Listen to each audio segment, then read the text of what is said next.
इसलिए हिंदू धर्म में आज भी अगर उस डूंडा ने प्रहलाद को जला दिया होता तो कोई होली की पूजन भी नहीं करता।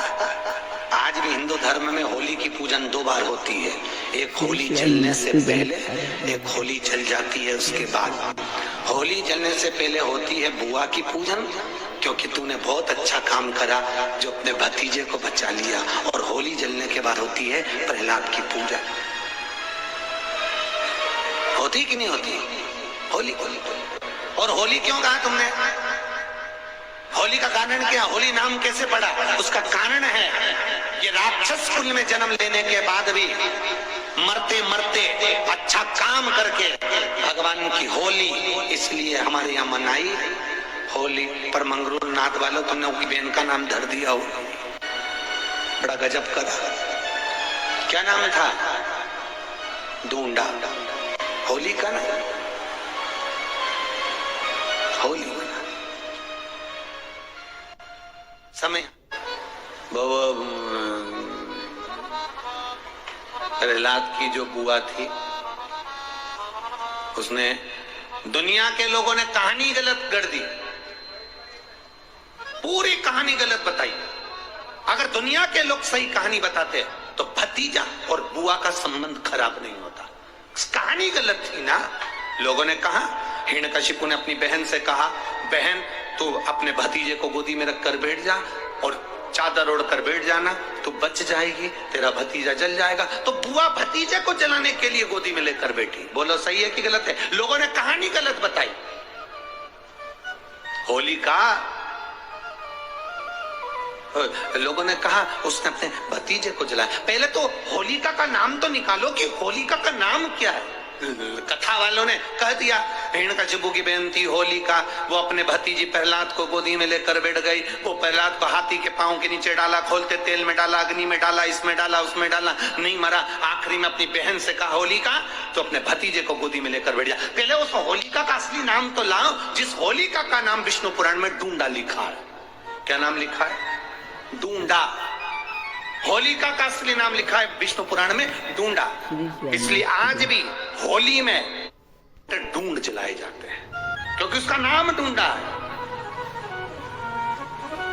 और डूंडा बैठी अग्नि में, भतीजे को गोदी में लेकर बैठ गई। उसके पास में एक ब्रह्मा जी की चादर थी जिसको ओढ़ कर बैठ जाती थी तो आगी में जल नहीं सकती थी। डूंडा ने देखा चारों तरफ से आगी लग गई, मेरा भतीजा जल जाएगा। तो बुआ को लगा मेरा भतीजा जल जाएगा। बुआ वो होती है जो दुआ देती है, बुआ कभी बद्दुआ नहीं देती है। और डूंडा ने अपनी चादर को उतारा, आगी चारों तरफ से लग गई। बुआ को लगा मेरा भतीजा जल जाएगा तो अपनी चादर उतार कर अपने भतीजे पे डाल दी और बुआ खुद जल गई पर अपने भतीजे को नहीं जलने दिया। ये कथा है, पर लोगों ने उसको पूरी पलट दिया, पूरा पलट दिया। बुआ कब जलाई अपने भतीजे को? आप में से इतनी सारी बुआ बैठी हैं, कभी अपने भतीजे को अपशब्द कहा? कभी अपने भतीजे को श्राप दिया? कभी अपने भतीजे को बद्दुआ दी? नहीं। जब भी बोलती हो मेरा भतीजा खूब फले फूले, भगवान कृपा करे मेरे भाई जैसा नाम कमाए, मेरा भैया कितना नाम कमाता वैसा मेरा भतीजा नाम कमाए। तो भतीजे को चाहिए जब बुआ घर में आए तो अपने मम्मी पापा से कहना, पापा मम्मी 2 साड़ी देना, क्योंकि अब मेरी नौकरी लग गई है, मैं कमाने लगा हूँ, मैं कमा रहा हूँ, इसलिए श्री शिवाय नमस्तुभ्यम। हर हर महादेव। पूज्य प्रदीप मिश्रा जी ने बताया कि किस तरह से होली की कथा है और हम किस तरह से सुनते आ रहे हैं कि होलिका ने ही अपने भतीजे को गोद में लेकर अग्नि में प्रवेश किया था ताकि भतीजा जलकर राख हो जाए, लेकिन ऐसा नहीं है। पूज्य प्रदीप मिश्रा जी की कथा बहुत ही अच्छी है। पूज्य प्रदीप मिश्रा जी की कथा सुनने के लिए प्लीज़ वीडियो को लास्ट तक देखिए और लाइक कमेंट और फॉलो जरूर करिएगा। मेरा चैनल है धार्मिक वीडियो। हर हर महादेव। अपने भतीजे को, आप में से इतनी सारी बुआ बैठी हैं, कभी अपने भतीजे को अपशब्द कहा? कभी अपने भतीजे को श्राप दिया? कभी अपने भतीजे नहीं, जब भी बोलती हो मेरा भतीजा खूब फले फूले, भगवान कृपा करे मेरे भाई जैसा नाम कमाए, मेरा भैया कितना नाम कमाता वैसा मेरा भतीजा नाम कमाए। तो भतीजे को चाहिए जब बुआ घर में आए तो अपने मम्मी पापा से कहना, पापा मम्मी 2 साड़ी देना, क्योंकि अब मेरी नौकरी लग गई है, मैं कमाने लगा हूं, मैं कमा रहा हूं, इसलिए मम्मी एक काम करना, 1 साड़ी पापा देंगे अपनी बहन को और 1 मैं दूंगा अपनी बुआ को। तो मम्मी कहेगी तू अपनी बहन को देना, बुआ को क्यों दे रहा है? तो कह देना अगर आज मैं दूंगा तो उसके भी भतीजे उसको देंगे। ये हमारे यहाँ क्रम चालू होना चाहिए।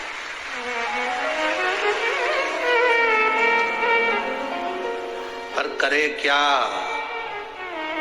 4 भाई 1 साड़ी, बहन को जब देते हैं पैक करके, पूरी पैकिंग,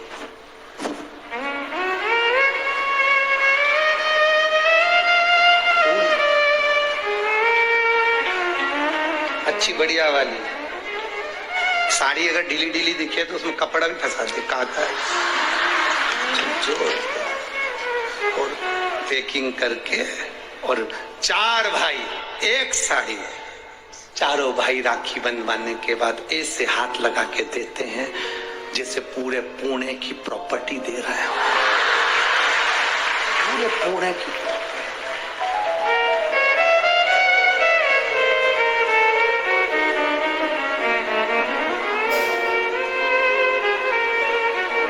अब किसी ने पूछा कि क्यों रे चारों भाइयों ने मिलके 1 साड़ी दी? अभी हम एक ही तो घर में रहते हैं,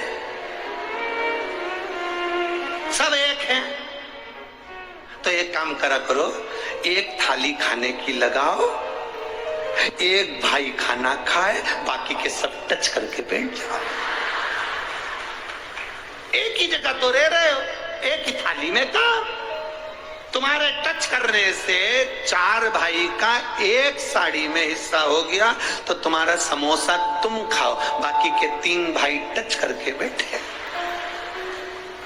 पेट नहीं भरा है। अपने को क्या करना, अपन तो अपनी साड़ी ओढ़ो दादा, अब करो क्या उसको, चित्त क्या, विचार करिए जरा, या भरोसा अपने भतीजा कहे नहीं देव, बहन बेटी को देने से कभी घटता नहीं है, कभी नहीं घटेगा, जिंदगी भर नहीं घटेगा। क्या घट रहा है? शिव को दिया कभी नहीं घटता, संत को दिया कभी नहीं घटता, और बहन बेटी को दिया, गौ माता को दिया, कभी नहीं घटता, कभी नहीं घटता।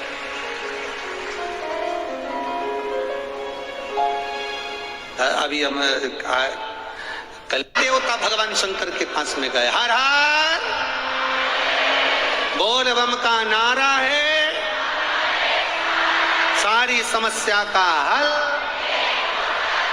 सब ने हाथ जोड़कर प्रार्थना करी, देवादिदेव महादेव के नेत्र खुल गए, शिव जी के नेत्र खुले। बाबा ने पूछा क्या बात है?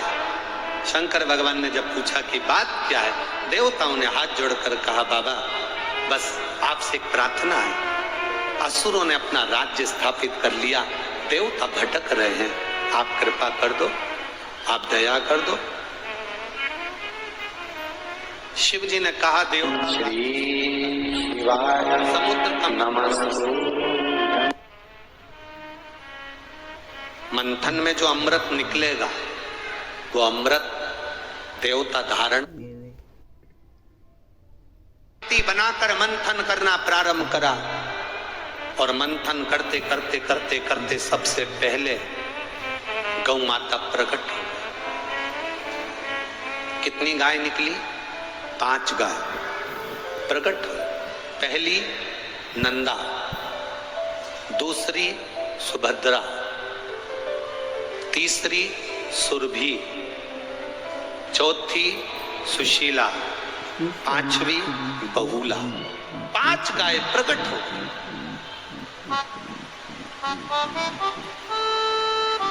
5 गाय प्रकट।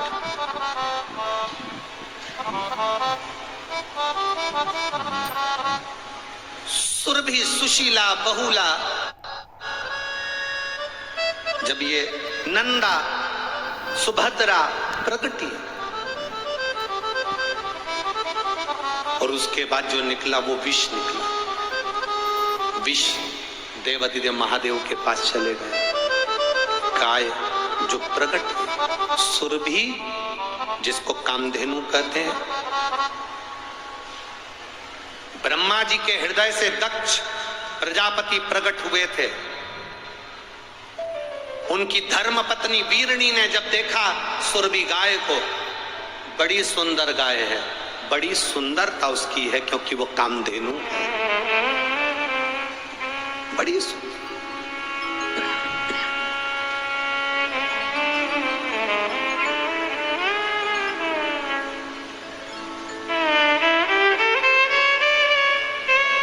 आज के जमाने में इतनी सारी गौशालाएं खुली हैं, गौ माता की रक्षा की बात दुनिया के लोग करते हैं। प्रत्येक राजनीतिक मंच पर गाय माता की जय घोषणा होती है। गाय के लिए बहुत सारे नियम भी बनते हैं, गाय के लिए धन भी आता है, गौ माता की रक्षा के लिए बहुत पैसा भी आता है, पर गौ माता तक वो पैसा पहुंच नहीं पाता। बोलो री जीजियों, सही है कि गलत है? आता तो है पर गौ माता तक पहुंच नहीं पाती।